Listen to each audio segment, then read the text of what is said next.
Joining us here today for Primetime Local News is Dr. Becky Newman from the Lloydminster Animal Hospital, a veterinarian, and we are speaking on some well-needed pet safety during these current conditions outside. Thank you so much for joining us today. You're welcome. With the wind chill, it's feeling over -40 outside and across the region. We do have an extreme cold warning in effect. And starting off, would you advise residents to even take their pets for walks right now outside? I think a lot of that depends upon your individual dog and what they are accustomed to. Of course, we have dogs in this area that do spend all their time outside. So, they may have a thicker hair coat and be more adjusted to these conditions. But for your average house dog that spends most of their time inside, they don't have a lot of a thick winter hair coat. I mean, they tolerate the cold about the same as we do. If it's too cold for you, it's too cold for them to be outside for too long. So, short little trips out to go to the bathroom, stretch their legs for a couple of minutes. And as soon as you start to notice that they're lifting those feet and acting like their paws are cold, it's time to head back inside. And for those pets that even struggle to take those little trips outside to use the washroom and whatnot, would you suggest them getting some little booties for their paws?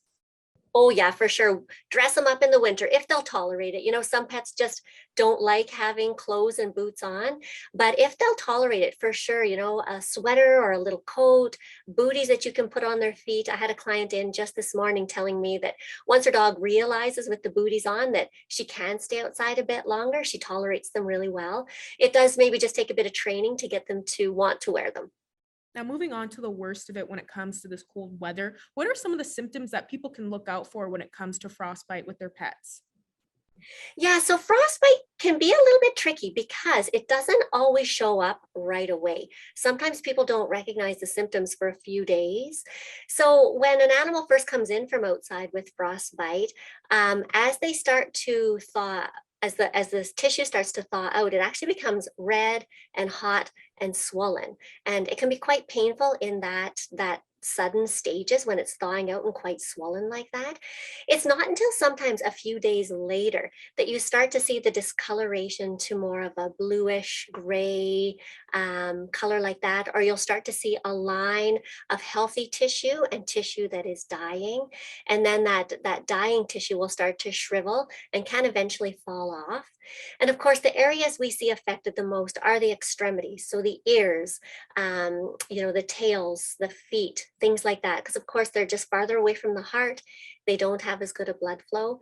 And, there are times when we end up having to amputate because of these injuries. Sometimes, tips of ears will fall off on their own. Tails are one that we commonly have to help along amputating. And yeah, so when you find your pet and they've been outside for a while and you're worried about frostbite, you want to warm them up gradually. Warm, dry blankets, things like that you can wrap your pet in to warm them up. You can use warm water to kind of thaw out those frozen tissues. And then of course you just want to dry them really well after, make sure they're inside. You don't want to get anything wet outside, but once they're inside and you're able to gradually warm them and dry them off like that.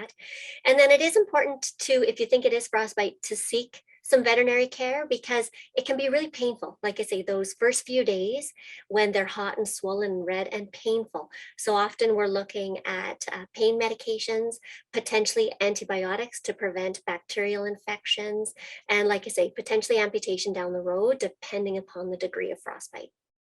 And in your experience, when it comes to previous incidents with pet owners during these winter months, what else would you suggest for some safety tips for people with pets other than, of course, frostbite? Yeah, for sure. So a few things on top of just frostbite. When you're walking your pets outside in the winter, we use a lot of salt on our sidewalks and roads, and it's important to check your pets' pads of their feet. If they've walked through a lot of salt, there are more pet friendly salts, but if you're not sure the kind of salt they walk through, just to wipe their pads clean. Look for any cracks or anything in their pads. Of course, that's another important thing. I think a few cold weather tips for some of our pets who are outside a lot more, because of course we do have, quite a population of stray cats within Lloydminster, and even a lot of, farms that have outdoor cats. They're always looking for a warm place. So I think a good thing to remember is if you know you have pets like that in your area, when you get into your vehicle, honk your car horn, make some noise, try and startle them out of your engine if that's the warm place that they may have found. Um, there are some organizations within Lloyd, they're quite active on Facebook, that can help you to build a cat house out of some fairly simple materials and straw, that you can provide a warm place for cats that you don't think have a place to go, providing more food, providing water, like heated water bowls, or some place that, outdoor pets can have access to water that's not frozen. And just, really providing shelter for pets that do, live outdoors, for sure. Perfect. Well, once again, thanks again so much for giving us your time today. Again, Dr. Becky Newman. Yeah, you're very welcome. To stay warm, everybody.